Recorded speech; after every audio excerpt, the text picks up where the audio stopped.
Eating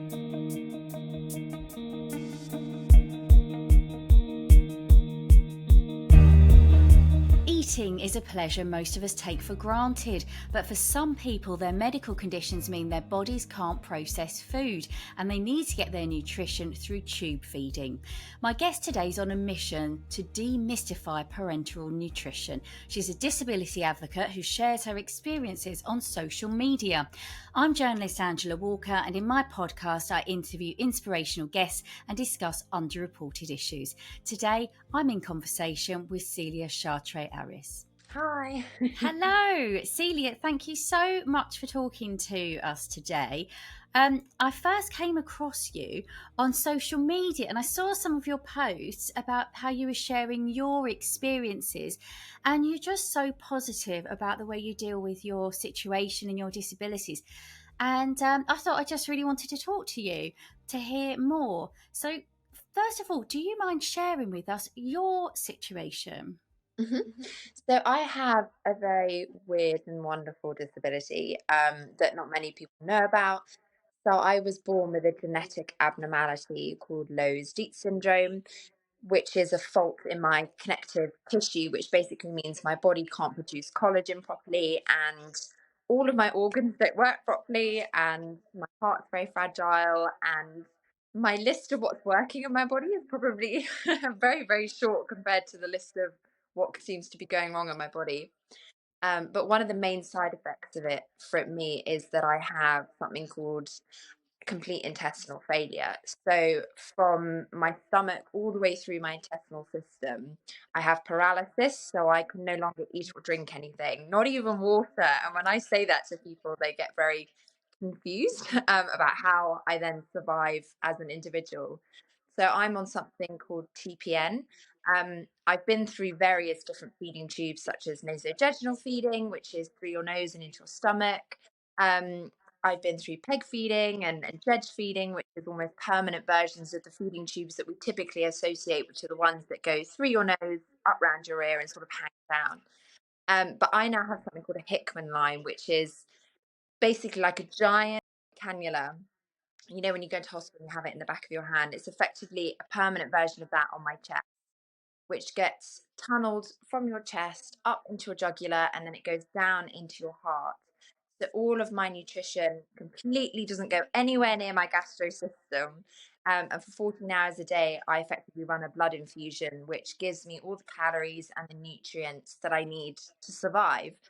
So nothing bypasses my mouth anymore in terms of food and water. So I even have to be very careful when I'm brushing my teeth not to kind of swallow too much down while I'm doing it. So it's a rarer form of feeding tube, and I've been through the other versions, but I suppose I'm on a mission to kind of destigmatize feeding tubes and put them out into the ether because they're still so underspoken about, and rare diseases are also something that really people don't touch on very much. Yeah, I mean, if we saw someone with a feeding tube, we might notice, but we probably wouldn't mention it. We will probably be very careful not to mention it because we might have um, anxieties we ourselves about upsetting somebody. Like, what reaction do you get from people when they see your feeding tube? Because you're so open about it, aren't you? I mean, you've done modelling with your feeding tube completely on show, proudly on show, I would say. It's the reaction I get from people doesn't ever tend to be a positive reaction. I notice that, you know, grown people in the street, not children. I treat children very differently when they react to me because I feel like it's an opportunity to educate that it's something they might not have seen before. But I get people shouting at me on the street all the time. I've been kicked out of restaurants while I'm sat with my family and they're all eating, saying that I'm not a paying customer, so I shouldn't be there. You know, I've been stood at a bar with groups of men surrounding me going, "What's this?" pulling on it and you know, "Oh, I guess I can't buy you a drink," and all of that kind of stuff. The reaction tends to be a mix of very negative people making fun of you, you know, pointing and laughing at you, and then the other half of the reaction is people asking questions. And I think it's so brilliant when people ask me questions because I want people to learn. but there is approach in which you do it, and there is a level of respect that you owe me as an individual. And this is not me being high and mighty saying, you have to treat me a certain way, but it's just about decency, about how you treat other people. And if you're genuinely inquisitive and you want to learn, that's incredible, and I want to encourage that.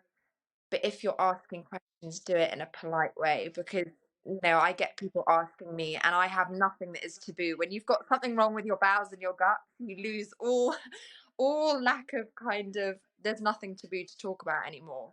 But I've had people, in a crowded place ask me what happens when I go to the loo, and they've not even introduced themselves and say, well, if you don't eat or drink anything, what happens when you go to the bathroom? And I sort of say, hi, my name's Celia. Really nice to meet you. Should we have a conversation before we get to that point? I'm Yeah. horrified about what you're saying, Celia. I'm absolutely horrified. I mean, let's just go back a bit. What these people have been doing, like touching your feeding tube, that's abusive. That's assault, isn't it? And I mean, you're saying that this happens to you all the time. Yeah, it happens all the time. And I think people, because my particular feeding tube is on my chest, as someone that identifies as a woman, that is a very vulnerable place of our bodies. That's a very intimate area. It's a very sexualized area. And so you already feel quite conscious when I go out with my tube visible, because it's an area that people tend to look at, and it's an area of the female body that people tend to notice a little bit more. But it's a very vulnerable space in my body, and I would never I hope that people out there would never go up and touch a woman's chest anyway. But because there's something there, people feel like it's their right to be able to go, oh, what's that? And sort of reach their hand out. And my instant reaction is, step back, please. This is not acceptable behavior. No, it's not. The only comparison I can possibly draw from that is when I was pregnant and strangers would want to touch my tummy. And it's like, you don't get to touch my tummy when I'm not pregnant. So you sure as hell don't get to touch it now that I am. And that's the only kind of very, it's a very different example, but it's about somebody coming into your space, isn't it? And touching you. And that's just so unacceptable. And I know that you said that you don't mind people asking questions, but some people with disabilities don't feel like that. I know that there was a lady who was posting on social media about somebody who was asking her about her visual impairment, saying, how long have you been blind, kind of thing. And she was really annoyed about that, because she was like, it's none of your business. So I think people might be interested and intrigued, but personally, I wouldn't feel. In this situation, I probably would ask you, because you're very upfront and you said that you don't mind me asking. But I would never dream of saying to a stranger on a bus, "Oh, why have you got that tube? What happened to you then?" I just wouldn't do it. And I think around asking people questions, it's completely individualistic as to whether people are comfortable with that situation. And it goes back to what I said at the beginning of, if you're going to ask me, how do I go to the loo, before you even introduced your name, that's not something I'm comfortable with. And I'm only ever comfortable with questions if I can see that your intention is genuinely to learn about my condition and about my experiences, and also learning how to make me comfortable, because our world revolves around food and drink. So I'm sort of always very awkwardly standing in a bar or sitting in a restaurant or whatever it may be, and surrounded by food. And when people make a genuine effort to make sure that I'm comfortable and okay and happy, I find very comforting, and it makes me feel very safe, because those are very vulnerable environments to be in, that can send me into quite a lot of panic about the environment that I'm in.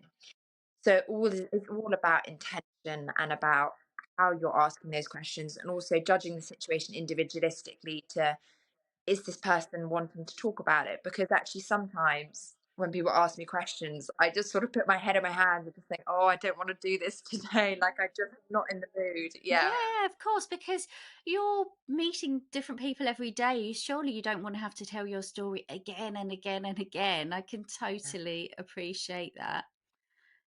So can I ask you, was there a time when you could eat food normally? Yeah. So when I was small, so I also have something called Marfan syndrome, which is a little bit more known about.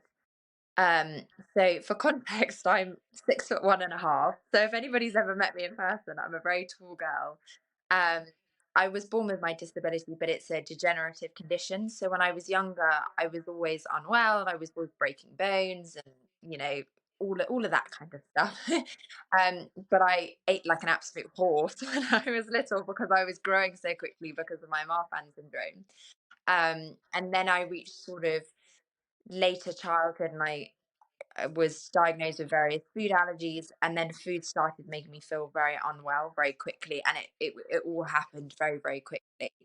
And I couldn't keep food down, and it was like my body was allergic to everything, and I was losing a lot of weight very quickly. Um, it was a very dangerous situation because medical gaslighting, unfortunately, they saw a young girl losing weight very, very quickly and shoved me in eating disorder therapy. It wouldn't scan me. And I went through that process for about 2 years trying to get a diagnosis. And I ended up in intensive care, and they finally did the motility scan, which if anybody's not aware of, they basically make you swallow some tablets that have shapes in them, and then they scan you at regular intervals so that they can track how quickly the shapes are moving through your system. And they found that after 72 hours, so over 3 days of me swallowing the tablets were still in my stomach. My stomach hadn't emptied, nothing had passed through. So that was then the beginning of my journey of actually getting access to the help that I needed. But at that point, I'd done kind of irreversible damage to my body through just years of malnutrition. I'm so sorry to hear that. And so, how did it feel when finally you had that scan and there was an acknowledgement that yes, you have got a medical condition? You're not just, well, I don't mean you don't just have an eating disorder. What I mean is that they'd completely just made assumptions about you. Finally, you had this recognition that there was a serious problem, serious medical problem. It felt like a massive mental relief because if anybody, and I put a trigger warning here around medical gaslighting because I know for me, I store a lot of trauma because of the experiences that I've gone through medical gaslighting.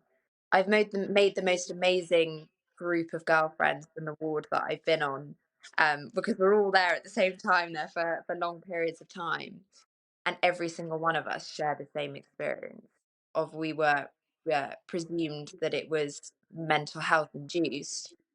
And when I finally got that answer, it was a very difficult thing to process because you have a medical professional telling you, you know, the reason for your weight loss and the reason why you're feeling so unwell is because of anxiety and because you created a negative relationship with food, you start to believe that. If you're put in therapy and a medical professional is telling you, you know, this is just anxiety, you've just got to learn to love food again. It was a very difficult thing where I finally had my answer, and it felt so relieving that I was right, and I knew I was right the entire time. But then I had to undo that kind of medical gaslighting that had been put on me and try and unpack that trauma of not being believed for so long, whilst my disability was still ravaging my body in other areas, having heart attacks. And, you know, I caught meningitis, which made me really unwell, and constant broken bones, and having artificial implants in my arms, and all this kind of stuff.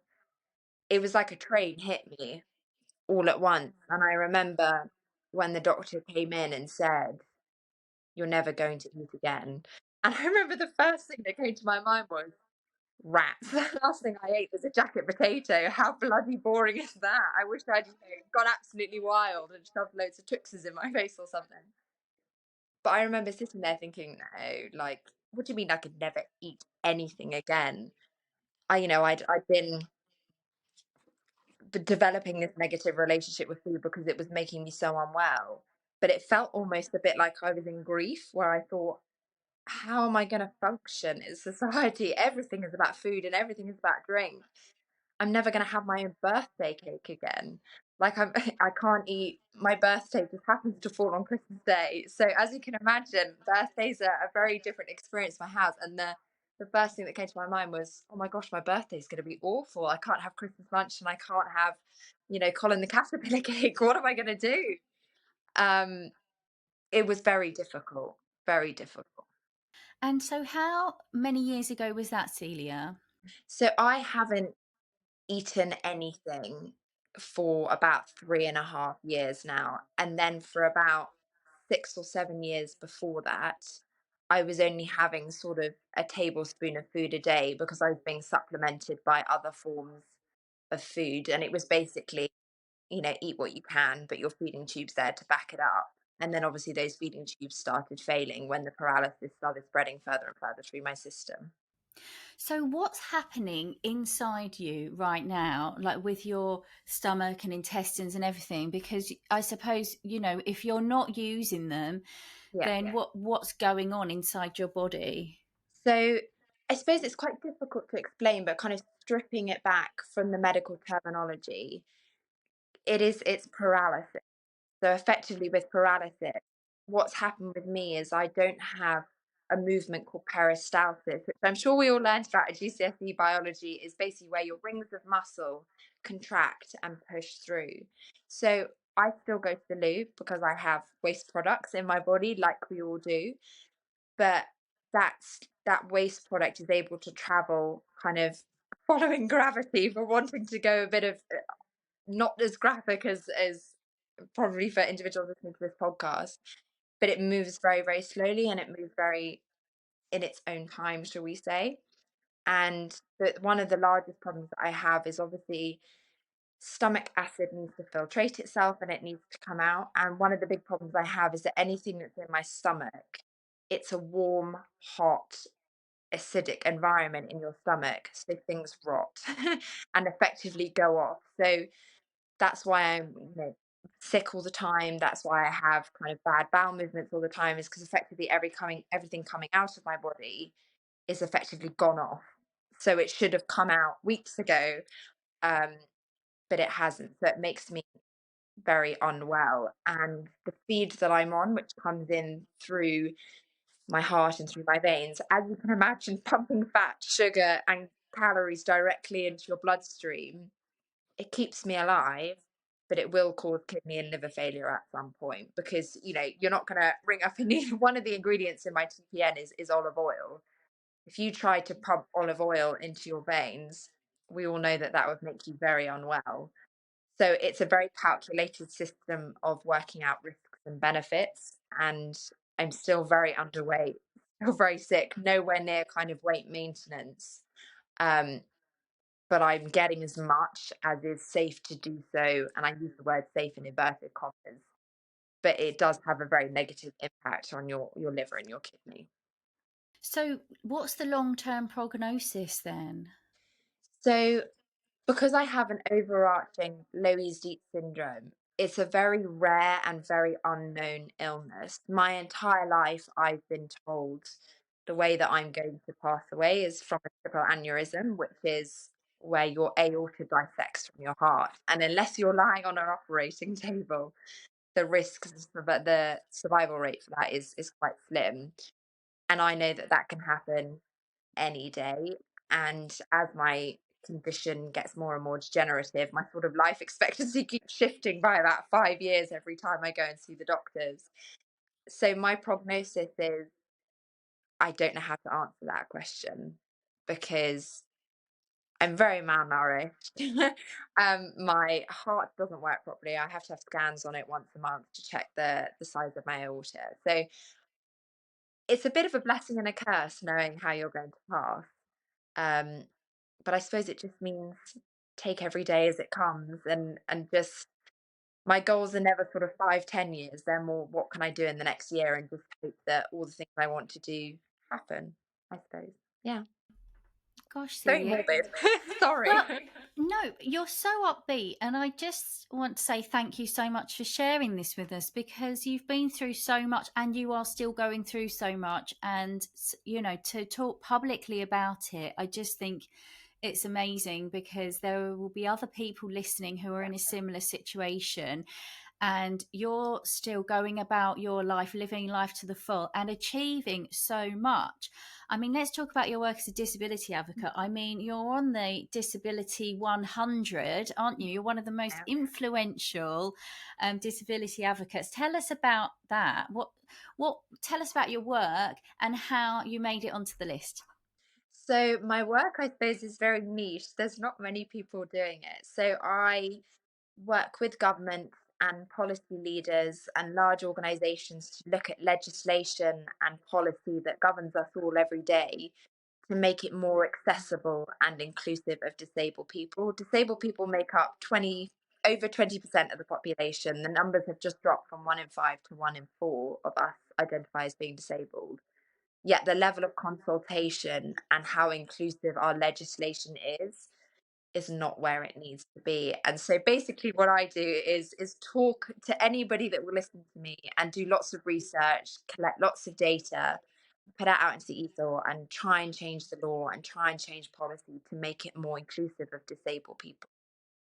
Can you give us some examples of policy? I mean, if you've got a disability as an individual, that affects you in every possible way. But explain how some of the legislation we have doesn't take into account people with disabilities. I mean, so there's so much. You just have to look at the news to see what's going on where we need to do better. One example is about SEND provisions in schools. We recently had the introduction of the Down syndrome bill, which is revolutionary. Previously, we were being governed off legislation for individuals with Down syndrome that didn't expect anybody to live past the age of 18, which meant all care for anybody with Down syndrome stopped from the state, and you weren't able to access what you needed at the age of 18. Taken, a very, very long time to get that legislation changed for the fact that people with Down syndrome can live the most incredible lives well past the age of 18, but we had no legislation or support protecting those individuals. So that's a really good example of some positive change that's happened recently. Other examples, as I said, are around SEND care for children and access. Individuals who acquire their disability that don't necessarily live in an accessible home are sat waiting 2 years, 3 years, 4 years to get help to put in accessible bathrooms or to get handrails up to their property or to get a wheelchair ramp so they can get out into their garden. That's not acceptable. We can't be waiting 3 or 4 years to be able to maneuver around their houses. I've spoken to people that haven't had a shower in 2 years and their partner is having to wash them with a flannel because they're sat on a waiting list to be able to get an accessible shower that they can get into. So these are some examples of where currently we're not getting it quite right. Another really good example is something called Document M, which is around architecture and the requirements about how accessible a public building has to be. So whether they have to have a lift, accessible bathrooms, correct signage, quiet rooms, handrails. So we have that piece of legislation which stipulates what's needed. So these are public access buildings, so something we all have a right to access and enjoy. Document M is currently optional. You don't have to abide by that piece of legislation. So if you build a new museum in the middle of London and it has no wheelchair ramp, they're not breaking the law in any way. They're just being advised It's that just they should crazy. be. Yeah. It's we have a long way to go. When I had my first child and I had this massive pram to push around, that was when it struck me how inaccessible everywhere is. You couldn't even get around a shop, you couldn't get into a bank, you'd have to go, oh, can somebody help me? And you want to be independent. And so I can imagine for people who are in a wheelchair, they don't want to keep asking for help to get into buildings that they need to get into. Um, Something I noticed when I had quite a bad wrist injury and my hand was out of action. I was off work for nearly a year and I had lots of surgeries on it and I lost a lot of strength and I couldn't do anything. I couldn't wash myself. I couldn't open the door. But what I noticed was when I had a very weak hand, I couldn't do door handles that were round. I couldn't use plugs, put my hairdryer. I couldn't plug in. Um, the plug into the socket because it was really small and a weird kind of shape. Now, having a door handle that somebody with a weak hand can use means having a door handle that everybody can use. It's no skin off the nose of somebody who hasn't got a hand problem. So it just kind of makes sense to make things that help everybody, because they help people with disabilities, but they're helping everybody, aren't they? Exactly. And a kind of the mantra we all need to adopt a little bit more in our lives is accessible from the point of design.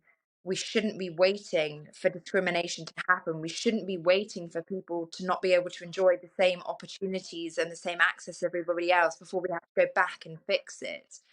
Just do it from the point of design. It's Why wouldn't you want your buildings more accessible for disabled people? Why wouldn't you want that? Everybody agrees with that. Everybody agrees with inclusion and accessibility. But one of the problems we have is there is not the representation of disabled people at the heart of these projects and at the heart of policy leading and at the heart of these large companies. You take the FTSE 100 list of the executives. Currently, nobody has declared that they are disabled in the FTSE 100 executive teams. We're not at the top. We're not in the position as influence as much as we would like to be, and that's a real shame. And we have to break that down and look at, right, where can we break down barriers to make sure that disabled people are at the heart of conversation at all times. We're the largest minority group in the world, but we share about 0.1% of the share of voice. Those figures don't add up. And that's where you're coming in, because the work that you're doing is so influential. I mean, when you're taking part in these talks with government officials about legislation, how did you end up in that position in the first place, Celia? Because that is an influential position to be in, which is amazing. Thank you. I suppose my background is I was always interested in law, always been very politically, I suppose, inspired in, always been so engaged in the news, always been so engaged in conversation and wanting to always be a part of it. And I studied law at university and specialized in human rights and international law as well, and employment law as well. And I went straight into the legal environment after I graduated and thought, right, I'm going to be a high flying lawyer. This is what I'm going to do. And about 6 months in, I quit because the environment was so inaccessible. It just didn't work for me. It was so uninclusive, and I was driving myself into the ground. And I had to take a year off where I spent a year in bed trying to recover myself from the experience that was 6 months in the legal industry. Very unwell at that point. And I lay there every day and I thought, I've had my dreams absolutely crushed. Not because I couldn't do it, not because I wasn't capable of doing it, because other people around me wouldn't let me do what I was able to do. It may be a different way of doing things, but I'm still able to do it. Things like, not being given time off to go to doctor's appointments. I have a blood infusion at 4 o'clock every day and I cannot miss it. No, you are not leaving that desk. What happens if I come back and do an hour afterwards? What's the difference from doing it at 4 o'clock and doing it at 7 o'clock? No, sorry, that's not how we work. And I lay there and I thought, the law needs to change. And no longer can we accept this argument of, well, look how long it took for women to get the vote. Look how long it took for us to abolish slavery. Have we not learned from the mistakes of our past that people are suffering, people are dying, people are living at a lower quality of life in a way which is entirely preventable? People are losing their lives both through mental health and through physical health, and the combination of the both, because as a society, we are not acting fast enough and we are not prioritizing. And that is what drives me. Yeah.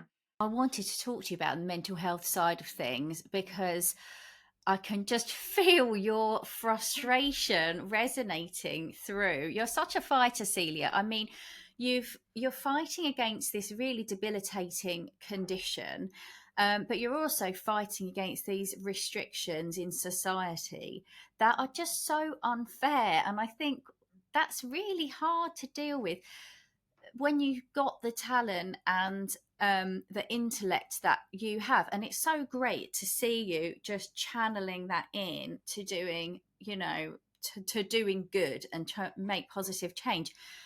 What are you working on at the moment with regards to like legislation and so on? I just want to say thank you as well. That's a very lovely comments, and I always feel a bit like I never know how to take compliments. So that's very lovely. Thank you. So my biggest project that I'm working on at the moment is called Access to Funding, and we've actually had our paper published in Forbes, which is really exciting, which is looking at the inequalities in the investment space. So, statistically, disabled people are much more likely to set up their own businesses, and we over index on creativity and the ability to think outside the box and resilience and determination. So, there's a whole host of disabled founders and entrepreneurs out there. And what we did was we noticed the inequalities that are happening in the venture capital space. So we launched this very large data collection project, interviewing and collecting data from the most incredible people with the most incredible ideas. And some of the statistics that we've drawn out are really shocking. And our kind of figurehead statistic is that when we ask disabled entrepreneurs, do you feel like you are treated equally to other entrepreneurs? 98% of them said no. So what we are doing is looking at the investment and the entrepreneurial space and the business space in general, working with government and also, working over in America and working directly with investment firms and disabled founders to break down that inequality that's currently happening. We are blocking people out from businesses. Not only are we blocking them out from the employment space because that's inaccessible in itself, but now we're blocking people from setting up their businesses. So that's something we're working on at the moment. Yeah. Are you talking about, someone who's starting up who can't get a business loan, for example? Is that the kind of thing you're talking about? Yeah. So we're talking about the whole picture and mainly focusing on investments. So when you go to investors and you say, I've got this amazing idea and I need X amount of funding, venture capital firms, people are being discriminated against from the offset, not on their ideas because they're not good enough, not because they're not, you know, haven't got the mechanisms in place to do what they want to do, purely based on the fact that they're disabled. Discrimination is active everywhere against disabled people, and we're not talking about it enough as a society. So, how can that be changed? How can you convince an investor to invest in you regardless of your disability? How, and I mean, are you saying that there should be some kind of like legislation to stop that from happening? Well, from the offset, things like if you go on the gov.uk website and you want to download the form to apply for a business grant, it's not available in accessible formats. If you go to an investment firm and they say submit your pitch and it's an inaccessible website and it's an inaccessible email address to get to them, what are you supposed to do as a disabled entrepreneur? So what we've designed is something called an access maturity model, and we've trialed it across various investment companies with great success about how organizations can look at their internal policies and how government can look at their policies around accessibility and inclusion. Everybody has the appetite to be more accessible and be more inclusive, but there is a lack of information and a lack of awareness out there as to how large the problems are. So people don't think about it. It's not on people's radar because people can't even access to start the conversation. So we're working kind of across all sectors and all industry, including the charitable sector, about how can we promote not only accessibility in the employment space, but also accessibility for disabled founders and disabled entrepreneurs. It's really exciting. And it's been picked up very heavily, which is a really good sign. And we are moving forward. I'm so excited to see where that goes because I'm sure that we have people who don't have disabilities designing things for the people with disabilities. Yeah. And that doesn't make sense. Mm. So to see people with disabilities having access to running their own businesses, designing their own products, doing their own thing, making products for themselves, I think is great. And any change that comes about, it's got to be positive for everybody. It's not giving more rights to people with disabilities. It's not taking rights away from people who don't have disabilities, This is is it? the thing. This is the thing is I constantly hear, well, what's the burden going to be on me to do this? accessibility and the right to be able to enjoy what everybody else enjoys and the opportunities everybody else has is just that. It's a right. It's not a privilege. We're not doing people a favor by allowing them to access a museum, or and it's not allowing, it's ensuring that people have the same rights as one another. We live in the most, I think, 14th developed country in the world, but I'm not able to go into a music festival because I carry a feeding tube. How does that work? Tell me about that. You tried to go into a festival and you weren't allowed because of your So, disability. because of new legislations around carrying liquids because of terrorism threats, you go to any large music festival, even if you try and go into a club or you try to go into a theatre, they will say, water bottle in the bin, please. And you say, yeah, completely understand, I'll buy one inside. I'm carrying 2.5 liters of fluid on my back that's very clearly connected to me. I always, this is not me being high and mighty saying people should just presume. I always carry my paperwork. I even carry this little QR code that people can scan that takes you directly to a charity's website to explain, very succinctly what's inside my bag. I carry a letter from my doctors that say, no, you cannot open this bag. No, you cannot search this bag. But, this is signed by 5 doctors from a very good hospital that this is what the contents is. And she has complete autonomy over that. But you try bringing 2.5 liters into a venue where, the security is not accessibility and inclusion trained. And I have been turned away multiple times, despite, producing all the evidence that I require. I recently went to visit one of my friends in Ireland and I got strip searched at the airport, strip searched, because I was hooked up to my feeding tube, despite having all my paperwork, having, letters from the pharmacy, letters from my consultant, letters from the company that provides the feed, and they thought it necessary to strip search me. I'm so sorry you went through that. I'm horrified.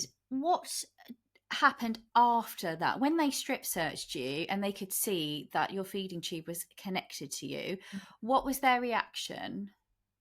The same as it was when they started it. And I suppose I try to use them as educational moments rather than feeling anger. Of course, I feel anger, but I try to keep that to myself and say, right, this is a moment to educate somebody so that the person that comes after me, that's similar to me, doesn't have to go through this experience. So my last trip where I was strip searched, it's happened more than once, unfortunately. I sat down with the lady that performed the search, and there were a couple of other people in the room, and I said, this is what it is, this is what it does. I want to make you aware that this is a violation of the Equality Act. This is against the law for you to do this. You have no reasonable grounds. And that's what you need a reasonable assumption that I'm up to no good. And I have not given you anything to prove to the otherwise. And so I use it as an educational moment to say, please pass this on to the relevant individuals. I will be following this up with an email, as this is a violation of the Equality Act. This is against your right to strip search me down. I'm quite happy to take my shirt off and reveal the tube so that you can see where it's connected. But that level of lack of respect is unacceptable, and there draws a line. I completely acknowledge that extra steps may have to be taken. I completely acknowledge that because it's also about the safety of other passengers. But that level of disrespect is very hurtful. Yeah. So afterwards, you complained and wrote an email, and then what came of that? How far did you take it? I never got a reply. Gosh, I don't know what to say to that. I'm speechless actually, because you are so open and you would be willing to sort of show them where the tube goes into your Mm. chest. I can't understand why they would feel the need to take that further, and I'm so sorry that that's happened to you. I mean, but it's even online, that post I put up recently saying it's Feeding Tube Awareness Week and nobody knows about it. So many hundreds of people commented on it saying, I didn't know, and this is amazing. Thank you for waking us aware. But there were still those idiots in the comment going, why have I got to give you special compensation. If you're in a bar and you're not buying a drink, you're taking up space of someone that is going to buy a drink. Yeah, fair play to the bar owner to ask you to leave. You know, if a parent came into a pub with a child and the parent was having a pint, would you ask that child to leave? I'm not comparing myself to a child, but I'm saying where have we reached the point in society where now I can't even go into a bar and stand with my friends because You're not supposed to have a social life. I get called a freak all the time, all the time. It's people's favorite word to call me for some reason. Yeah. I'm stunned. I'm stunned. But I have to say that you just take it all on the chin, and you using that negativity to turn yourself into a power of force for good, and that is amazing. Now you've also been on the global diversity leaders list, Yeah. because I think you're just fueled by this horrible stuff that happens to you, and you're such a determined woman. Tell me about the global diversity leaders list and some of the awards that you've won, Celia. So I feel incredibly honoured to ever be mentioned on any list. I slightly Oh, feel you're so humble. You're so humble. Own it. my imposter syndrome kicks in all the time where I think like, oh, I think they maybe got it wrong somewhere. Anyway, so the Global Diversity Leaders List is a compilation of 100 leaders. I'm going to use that word tentatively because I definitely don't describe myself as a leader, of individuals from around the world, whether they're, you know, HR executives, whether they're powering diversity in whatever area it may be, and amplifying the voices of people who often don't have their voices listened to. So that's what those awards are. So it's very exciting. I'm very humbled and very honoured to have been featured alongside some incredible individual. You know, you see Forbes 30 under 30 next to you and you think, why am I here? You're so humble. You're so humble. And on a personal note, you've had some wonderful news. You've just got married, haven't you? I did. It was the most magical day and I feel very lucky, very privileged, very lucky. Oh, bless you. Well, thank you so much for talking to us. I feel really emotional in lots of ways. I feel really inspired by you and all the things that you're fighting for, and you're fighting against your disability and fighting for rights for people. And I feel really angry actually on your behalf. Thank you for everything that you're doing for people with disabilities. I just think you are amazing, and I want to talk to you again. Because I just want to keep up to date with all these things that you're fighting for. Thank you so much for having me on, and thank you for being a vessel for people who don't often have their voices heard to be heard. And it's so important that we cover that kind of spectrum of diversity and inclusion. So thank you for having me on, and thank you for the work that you do as well. Thank you, Celia. I'm Angela Walker, and I've been in conversation with disability advocate Celia Chartres-Aris. I hope you've enjoyed the show. For more information, check out my website, angelawalkerreports.com, and do get in touch if you know someone who's inspirational or if there's a story you think is underreported. Until next time, take care.